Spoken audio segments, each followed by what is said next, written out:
معزز سامعین السلام علیکم۔ آج جو واقعہ میں آپ کی خدمت میں پیش کرنے جا رہا ہوں اس کا عنوان ہے حکمت الہی کا دلچسپ واقعہ۔ تو چلیے ناظرین واقعہ کی طرف بڑھتے ہیں۔ حکمت الہی کا دلچسپ واقعہ ملاحظہ کیجیے۔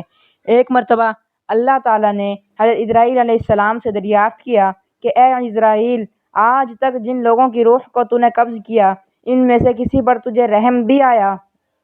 اسرائیل علیہ السلام نے عرض کی، اے پروردگار، تو خوب جانتا ہے کہ روح قبض کرتے وقت ہمیشہ میرا دل دکھتا ہے، لیکن تیرے حکم سے سرتابی کی مجال کہاں ہے؟ خدا تعالیٰ نے پوچھا، یہ بتا تجھے سب سے زیادہ رحم کس پر آیا؟ اسرائیل علیہ السلام نے عرض کی، الہی، ایک موت ایسی ہے جو بھلائے نہیں بھولتی، اور وہ غم ایسا ہے جو تنہائی میں بھی میرے ساتھ رہتا ہے۔ ایک کشتی مردوں اور عورتوں سے بھری ہوئی سمندر میں سفر کر رہی تھی۔ الہی، تو نے حکم دیا کہ اس کشتی کو فنا کر دے، میں نے کشتی کو پاش پاش کر دیا۔ الہی، تو نے فرمایا سب مردوں اور عورتوں کی روحیں قبض کر لو، لیکن ایک عورت اور اس کے نوزائیدہ بچے کو چھوڑ دے۔ میں نے اس حکم کی بھی تعمیل کی، سب کی جانیں قبض کر لیں، ایک بہتے تختے پر ماں اور اس کا بچہ رہ گئے۔ الہی، اور پھر وہ تختہ سمندر کے کنارے پر پہنچ گیا۔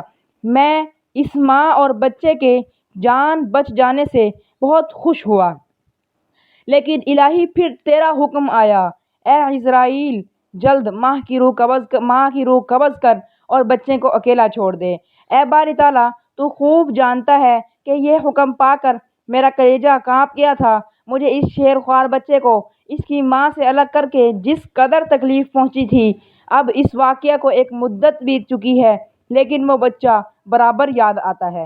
اللہ تعالیٰ نے فرمایا، اسرائیل، کیا تو جانتا ہے کہ وہ بچہ اب کہاں ہے اور کس حال میں ہے؟ اللہ تعالیٰ نے فرمایا، اے اسرائیل سن، جب تو نے ماں کی روح قبض کی اور بچے کو تنہا چھوڑ دیا تو ہم نے سمندر کی ایک موج کو حکم دیا کہ اس بچے کو احتیاط سے ایک ویران جزیرے میں ڈال دے۔ اس جزیرے میں ایک سرسبز اور گھنا جنگل تھا، یہاں صاف شفاف میٹھے پانی کے چشمے تھے اور بے شمار پھلدار درخت تھے۔ اس جزیرے پر ہم نے اپنے فضل و کرم سے محض اس بچے کی خاطر لاکھوں خوشنما اور حسین پرندے بھیجے جو ہر وقت چہچہاتے اور نیا راگ الاپتے تھے۔ ہم نے چنبیلی کے پھولوں اور پتوں کو حکم دیا کہ اس بچے کا بستر تیار کرو تاکہ وہ اس پر آرام کی نیند سوئے۔ ہم نے اسے ہر خوف اور خطرے سے محفوظ کر دیا۔ آفتاب کو حکم دیا کہ اپنی تیز دھوپ اس پر نہ ڈال، فرمایا کہ اس پر آہستہ چل۔ بادلوں کو حکم دیا اس پر مینا برسانا، بجلی کو ہدایت کی کہ خبردار، اسے اپنی تیزی دکھا کر مت ڈرا۔ انہی دنوں جنگلوں میں بھیڑیے کی مادہ نے بچے دیے تھے۔ ہم نے اسے حکم دیا کہ اپنے بچوں کے ساتھ اس انسان کے بچے کو بھی دودھ پلا، اس کی دیکھ بھال کر اور اسے کوئی گزند نہ پہنچا۔ اے اسرائیل، اس نے بھی ہمارے حکم کی تعمیل کی، یہاں تک کہ وہ تنہا اور بظاہر بے یار و مددگار بچہ پرورش پا کر خوب صحت مند اور بہادر ہو گیا۔ ہم نے اس کے پاؤں میں کبھی کانٹا بھی نہ چبھنے دیا۔ دنیا جہان کی نعمتیں اسے عطا کیں اور وہ ان کا شکر بھی ادا کرتا تھا۔